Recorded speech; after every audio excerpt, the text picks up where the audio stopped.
Hi hello నమస్తే welcome to Balagam TV. నేను మీ శ్రవంతి. రాజన్న సిరిసిల్ల జిల్లా బోయిన్పల్లి మండలము వరదవెల్లిలో ఉన్నటువంటి దత్తాత్రేయ స్వామి ఆలయానికైతే మనం ఈరోజైతే రావడం అయితే జరిగింది.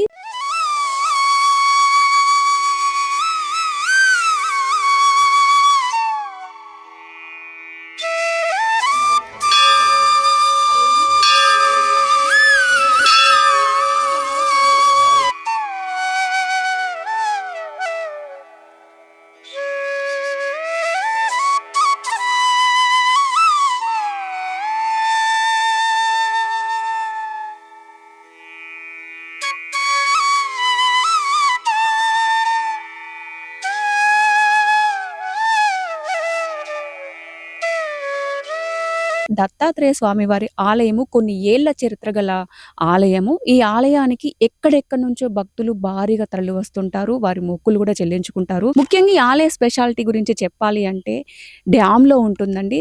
మిడ్మానేరు డ్యామ్ లో అయితే ఈ ఆలయం ఉంటుంది. ఒక దివినైతే తలపిస్తూ ఉంటుంది. చుట్టూరుగా నీరు ఉండటంతో ఇది మధ్యలో ఉంటుంది. పైన ఉంటుంది ఆలయము. ఇట్లా మెట్ల మార్గం ద్వారానైతే స్వామివారి ఆలయం వద్దకైతే చేరుకోవచ్చు. ప్రజెంట్ మనం ఇక్కడే ఉన్నాం కాబట్టి మనం కూడా వెళ్దాము, స్వామివారి గురించి తెలుసుకుందాము. ఈ స్వామివారికి కొన్ని ఏళ్ల చరిత్ర ఉంది. ఈ ఆలయానికి వచ్చే భక్తులు ఎక్కడెక్కడి నుంచో వస్తుంటారు. చాలా ప్రాముఖ్యత ఉన్న ఆలయము. ముఖ్యంగా చెప్పాలి అంటే కోరిన కోరికలు తీర్చే దైవం అని చెప్పొచ్చు. ఎలాంటి కోరుకున్నా కూడా ఇక్కడ నెరవేరుతుంది అని చెప్పేసి భక్తుల విశ్వాసము. ముఖ్యంగా ఇంకోటి, ఈ ఆలయం ఒకసారి చూడండి ఎలా ఉందనేది. చుట్టూరుగా కంప్లీట్ గా వాటర్ అండి, మొత్తం డ్యామే. వర్షాకాలం వచ్చిందంటే ఈ మొత్తము నీరుతో కంప్లీట్ గా నిండిపోయి ఉంటుంది. వెహికల్స్ రావు, మనం కాలినడకన కూడా రావడానికి ఛాన్సే ఉండదు. బోట్ అయితే పెట్టారు, అక్కడ బోట్ లో మనం ఇక్కడ వరకు రావాల్సి ఉంటుంది. ముఖ్యంగా ఆలయానికి వచ్చే భక్తులు స్వామివారిని దర్శించుకోవడమే కాదు, బోట్ లో ప్రయాణం చేయవచ్చు. బోట్ లో వాటర్ లో వస్తూ ఉంటే కూడా ఎంత బాగుంటుంది. ముఖ్యంగా ఇక్కడ ఉన్నటువంటి వ్యూ అండి, ఇక్కడ ఉన్నటువంటి వాతావరణం వారికి నచ్చి, అలాగే స్వామివారిని కూడా మొక్కుకోవచ్చు అనే ఉద్దేశం కొద్దీ ఎక్కువ ఎక్కడెక్కడి నుంచో భక్తులు వస్తుంటారు. ఇప్పుడైతే వాటర్ లేదు, కానీ వాటర్ ఉన్నప్పుడు మాత్రం చాలా చాలా బాగుంటుంది. ఈ ఆలయం చూడడానికైతే మన రెండు కళ్ళు అయితే సరిపోవని చెప్పొచ్చు. అంత బాగుంటుంది. వర్షాకాలం వచ్చిందంటే నీరు నిండినప్పుడు ఇక్కడ వరకు వాటర్ వస్తాయి. ఇంకా ఎక్కువ వాటర్ వస్తే ఆ మెట్ల వరకు కూడా వాటర్ వస్తాయండి. నేను మొన్న రీసెంట్ గానే నేను కూడా వచ్చిన ఈ ఆలయానికి. ఎక్కువ సార్లు కూడా నేను కూడా వచ్చిన, స్వామివారిని దర్శించుకున్నా. నేను వచ్చినప్పుడైతే ఇక్కడికునే వాటర్. ఇక్కడ వరకు కూడా బోట్ వస్తుంది. ఈ బోట్ లోనే మనం ప్రయాణం చేయాల్సి ఉంటుంది స్వామివారి వద్దకైతే. అప్పుడైతే వాటర్ ఉన్నప్పుడైతే ఎంత మంది భక్తులు వచ్చేవారండి. ప్రతిరోజు కూడా భక్తులు స్వామివారిని దర్శించుకోవడానికి అయితే ఎక్కడెక్కడి నుండో వచ్చేవారు. ముఖ్యంగా దత్తాత్రేయ స్వామివారి ఆలయం కాబట్టి ఎక్కువ గురువారం రోజు కూడా పూజా కార్యక్రమాలు, అలాగే సండే రోజు కూడా అంటే ఆదివారం రోజు కూడా పూజా కార్యక్రమాలు జరుగుతుంటాయి ఈ ఆలయంలో. ముఖ్యంగా ప్రతి గురు పౌర్ణమికి కూడా ఎక్కువ భక్తులు వచ్చి స్వామివారిని దర్శించుకుంటారట. అన్నదాన కార్యక్రమాలు కూడా ఇక్కడ నిర్వహించుకుంటారట. నేను ఇవన్నీ ఇక్కడ ఉండి చెప్పే కంటే ముందుగా మనం వెళ్ళి స్వామివారిని దర్శించుకొని ఒకసారి పంతులు గారిని కూడా మనం మాట్లాడదాం ఈ ఆలయ విశిష్టత గురించి. ఎన్ని ఏళ్ల చరిత్ర ఆలయము, ఎందుకు ఇంత ప్రత్యేకమైన ఆలయము అని చెప్పేసి కంప్లీట్ గా నేను మీకు తెలియజేసే ప్రయత్నం అయితే చేస్తాము. అస్సలు ఆలస్యం చేయకుండా మనమైతే పైకి వెళ్ళి స్వామివారిని చేసేయండి నాతో పాటు. ప్రజెంట్ మనము మెట్ల మార్గం ద్వారానైతే స్వామివారి వద్దకైతే వెళ్తున్నాము. ఇది మెట్ల మార్గము. ప్రతి మెట్టుకైతే పసుపు కుంకుమ బొట్టు కూడా పెట్టారండి భక్తులు. చాలా మంచిగా ఉంటుంది వాతావరణము. ఎంత పీస్ఫుల్గా ఉంటుందంటే ఇక్కడికి వస్తే ఎలాంటి టెన్షన్స్ కూడా ఉండవు. చాలా చాలా మనసు అయితే ప్రశాంతంగా ఉంటుందండి. ఆలయం వద్దకి రాగానే మనకి కాళ్ళు చేతులు కడుక్కోవడానికి ఇక్కడ వాటర్ సౌకర్యం కూడా ఏర్పాటు చేశారు. మనం కూడా వెళ్ళి కాళ్ళు చేతులు కడుక్కొని స్వామివారిని దర్శించుకుందాం.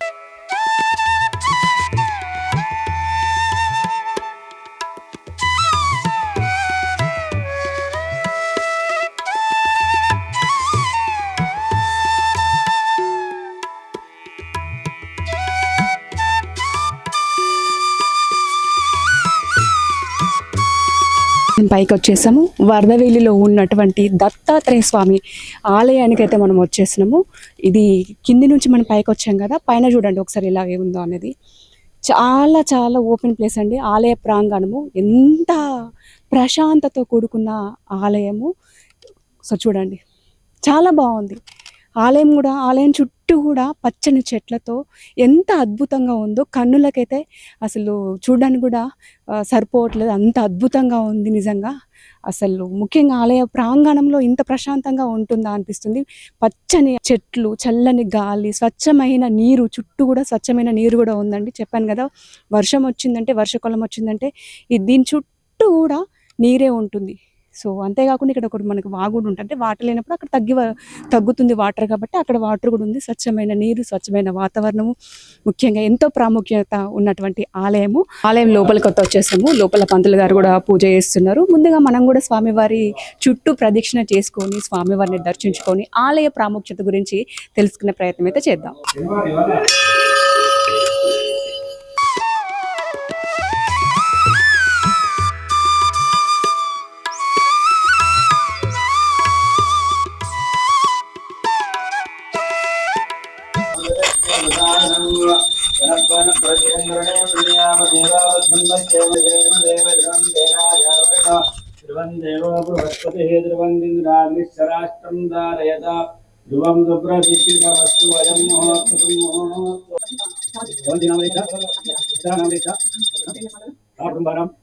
సపరివారాణం క్షేమ స్థైర్య వీర్య అభయ రావుగ్రహ సర్పగ్రహ రామసేన దత్తాత్రేయ అనుగ్రహ ప్రసాదేన నమస్తే భగవాన్ దేవ దత్తాత్రేయ జగత్ప్రభో సర్వబాధ సర్వరోగ ప్రశమనం పురుషాంతిం ప్రయశ్చమే.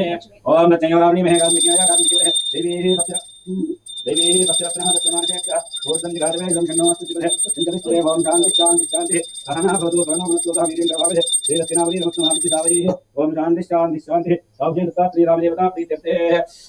ఓం నమస్తే భగవాన్ దేవ దత్తాత్రేయ జగత్ప్రభో సర్వబాధ సర్వరోగ ప్రశమనం పురుషాంతిం ప్రయశ్చమే. దత్తాత్రేయ జటాధరం పాండురంగం శూలాస్తం కృపానిధిం సర్వరోగ హరందేవం దత్తాత్రేయ అహం భజే. దత్తాత్రేయ నమస్కార సమర్పయామి. దత్తాత్రేయ ఉద్యోగాయ వై నమః నమః వామదేవాయ నమః జ్యేష్ఠాయ జ్యేష్ఠాయ మహోదయాయ మహోదయాయ కవిగణాయ నమః పురప్రవణాయ మనోన్మునాయ నమః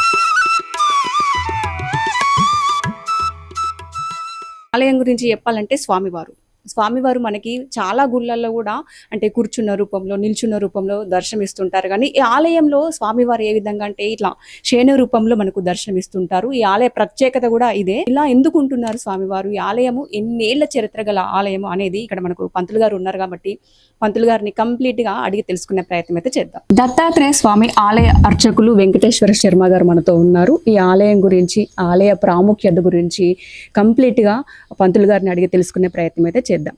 నమస్తే పంతులు గారు. సో ఎలా ఉన్నారు? అవునమ్మా. సో ఈ ఆలయ ప్రాముఖ్యత, ఇన్నేళ్ల చరిత్ర ఆలయము, సో ఒక్కసారి దీని గురించి మన బలగం టీవీ ప్రేక్షకుల కోసం ఒకసారి వివరించండి. ఓం గణేశాయ నమః సరస్వత్యే నమః శ్రీపాదవల్లభ నరసింహ సరస్వీ గురు దత్తాత్రేయాయ నమః. రావుశేన దత్తాత్రేయుడు వరదవెల్లి క్షేత్రంలో బోయినపల్లి మండలం వరదవెల్లి గ్రామంలో రావుశేన దత్తాత్రేయ రూపంలో ప్రతి ఒక్కరు కూడా దర్శించుకొని గురువారం, మంగళవారం, ఆదివారం కూడా పౌర్ణమి రోజు విశేషమైన పూజ జరుగుతాయి. భక్తులు కూడా అనేక మంది భక్తులు వచ్చి ఇది 200 సంవత్సరాల క్రితం వెలిసినటువంటి దేవుడు స్వయంభు రావుశేన దత్తాత్రేయుడు రావు రూపంలో వెలిశాడు. సర్పాకారంలో వెలిసి పడుకొని వెలిసిండు. కాబట్టి ఈ తెలంగాణ రాష్ట్రంలో ఎక్కడ కూడా రావు రూపంలో వెలిసిన దత్తాత్రేయ ఎక్కడ కూడా లేదు, మన క్షేత్రంలో ఉన్నది. కాబట్టి అనేకమైన భక్తులు కూడా వచ్చిన వాటిని భక్తుల కోరిక నెరవేర్చుతూ సంతానం కానీ, ఉద్యోగాలు కానీ, ఏదైనా బాధలు ఉన్నా నిర్వర్తించుకొని భక్త సేవలో పాల్గొని ప్రతిరోజు కూడా అభిషేకము, పూజలు నిర్వహించబడును. కావున ప్రతి ఒక్కరు వచ్చి దత్తక్షేత్రంలో పాల్గొని దత్తాత్రేయ కృపకు పాత్రలు కావాల్సిందిగా కోరుచున్నాం. సో 200 ఏళ్ల చరిత్ర గల ఆలయం అంటున్నారు కాబట్టి అప్పుడంటే ఈ ఆలయం ఏ విధంగా ఉంటుండేది? అప్పుడు ఇక్కడ ఈ బండలు గుట్టలు అన్నీ ఉన్నాయి. ఈ మధ్యకాలం నుంచే బాగా డెవలప్ అవుతున్నది.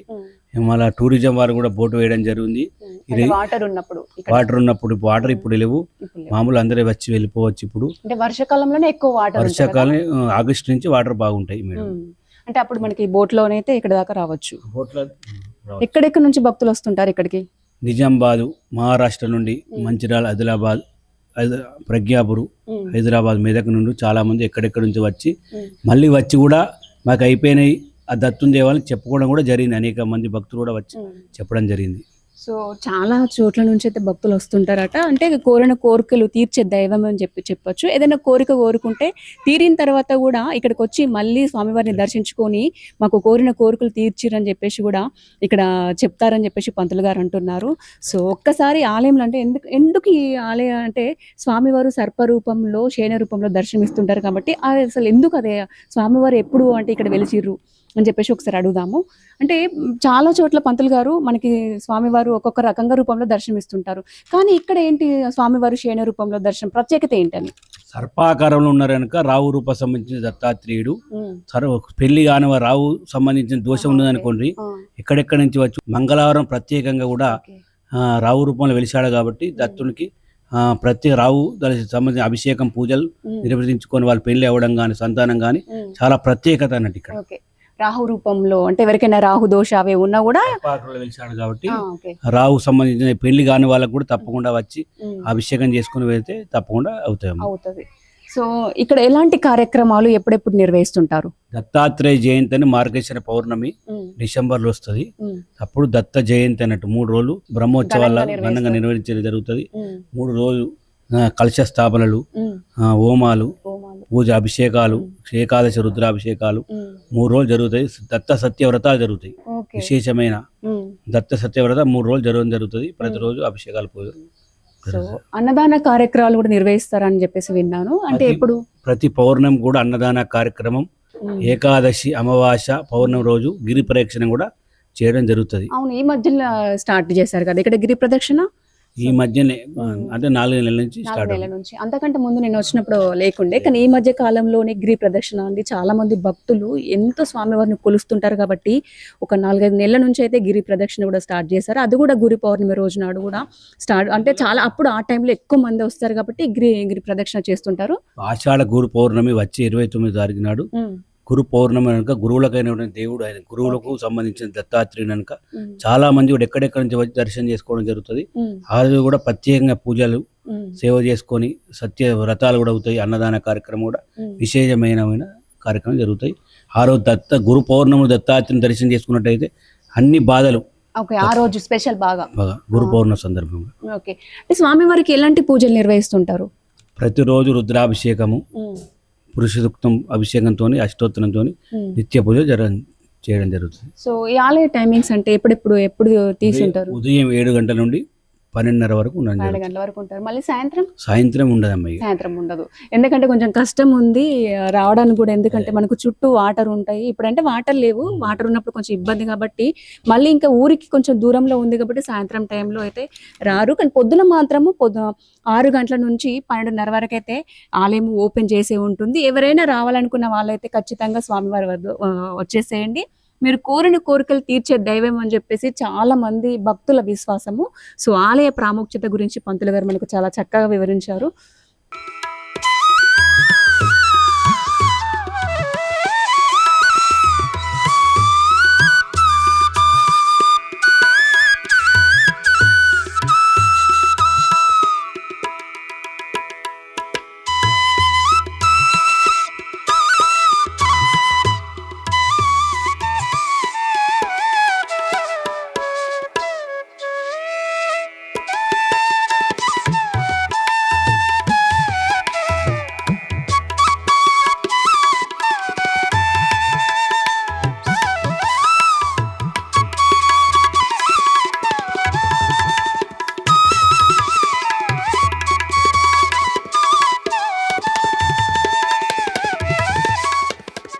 వరదవెల్లిలోని దత్తాత్రేయ స్వామి వారిని దర్శించుకున్న తర్వాత భక్తులైతే వారి కోరిన కోరికలు తీరాలని చెప్పేసి ఈ విధంగా అయితే ముడుపులు కడతారండి.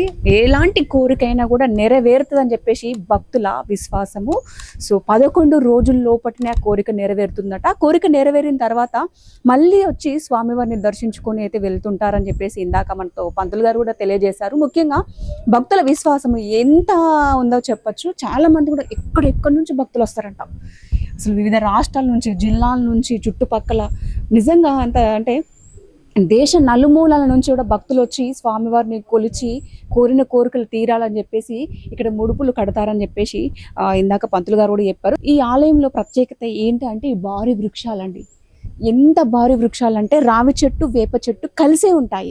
ఒకసారి ఈ కాండాలను చూడండి. ఎన్ని ఏళ్ళ చరిత్ర అంటే దాదాపుగా స్వామివారు వెలిసినప్పటి నుంచి అంటే 200 సంవత్సరాల చరిత్ర గల ఆలయం కాబట్టి అప్పటి నుంచి ఇప్పటి వరకు కూడా ఈ చెట్లు ఈ విధంగానే ఉన్నాయి. ఈ చెట్లకు కూడా ఏ మాత్రం డ్యామేజ్ కాకుండా ఆలయాన్ని కూడా చెట్టు మధ్యలోంచే కట్టడం కూడా జరిగింది. ఒకసారి చూడొచ్చు. సో రావి చెట్టు, వేప చెట్టు భారీ వృక్షాలండి. ఈ ఆలయంలో ప్రత్యేకత కూడా, వీటికి కూడా ప్రత్యేకత, ఎంతో ప్రత్యేకత ఉందని చెప్పొచ్చు. ఇక్కడికి వచ్చి స్వామివారిని దర్శించుకొని కాసేపు ఇలా కూర్చొని వెళ్తే మాత్రం అసలు మనసైతే ప్రశాంతంగా ఉంటుందండి. ఆలయ ప్రాంగణంలో మరొక ఆలయం కూడా ఉందండి, వెంకటేశ్వర స్వామి ఆలయము.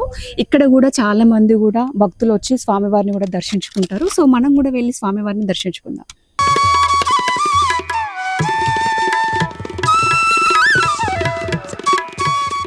ఇదండి దత్తాత్రేయ స్వామి ఆలయ చరిత్ర. 200 ఏళ్ల గల ఉన్నటువంటి ఆలయము. చాలా ప్రాముఖ్యత ఆలయము. స్వామివారు శయన రూపంలో దర్శనమిస్తుంటారు. ప్రతి ఒక్క గుళ్ళో ఒక్కొక్క రూపంలో దర్శనమిస్తారు, కానీ ఇక్కడ ఉన్నటువంటి స్వామివారు శయన రూపంలో దర్శనమిస్తుంటారు. ఆలయంలో కూడా మరొక ఆలయము వెంకటేశ్వర స్వామి ఆలయము. దత్తాత్రేయ స్వామివారిని దర్శించుకొని స్వామివారు ఇక్కడ ఉన్నటువంటి స్వామివారిని కూడా దర్శించుకుంటారు. ముఖ్యంగా ముడుపులు అయితే కడతారండి. ఏ కోరిక ఉన్నా కూడా నెరవేరుతుందని ఒక నమ్మకంతో భక్తులైతే ముడుపులు కట్టి వారి కోరికలను స్వామివారిని అడిగి ముడుపులు అయితే కట్టడం అయితే జరుగుతుంది. నలుమూలల నుంచి, వివిధ రాష్ట్రాల నుంచి కూడా భారీగా భక్తులైతే గురువారము, ఆదివారము, అలాగే గురు పౌర్ణమి రోజు కూడా ఇక్కడికి వచ్చి దర్శించుకుంటారంట. ఒకవేళ ఎవరైనా ముడుపు కట్టి కోరిన కోరిక నెరవేరితే మళ్ళీ వచ్చి స్వామివారిని కూడా దర్శించుకుంటారంట. ముఖ్యంగా గురు పౌర్ణమి రోజు, ప్రతి పౌర్ణమి రోజు అయితే ఎక్కువ భారీ సంఖ్యలో ఇక్కడికి భక్తులు వస్తుంటారు. అన్నదాన కార్యక్రమాలు కూడా నిర్వహిస్తుంటామని చెప్పారు. అలాగే ప్రతి సంవత్సరం డిసెంబర్లో బ్రహ్మోత్సవాలు జరుగుతుంటాయి. 3 రోజుల పాటు ఒక్కొక్క రోజు ఒక్కొక్క పూజ నిర్వహిస్తుంటాము. అప్పుడు కూడా చాలా మంది భక్తులు కూడా ఇక్కడికి వచ్చి స్వామివారిని దర్శించుకుంటారు. వారి కోరిన కోరికలు తీర్చే దైవం కాబట్టి అధిక సంఖ్యలో భారీగా భక్తులు వస్తుంటారని చెప్పేసి ఇక్కడ ఉన్నటువంటి పంతులు గారు అలాగే అధికారులు కూడా తెలియజేశారు. సో ఇదండి దత్తాత్రేయ స్వామి ఆలయ విశేషత.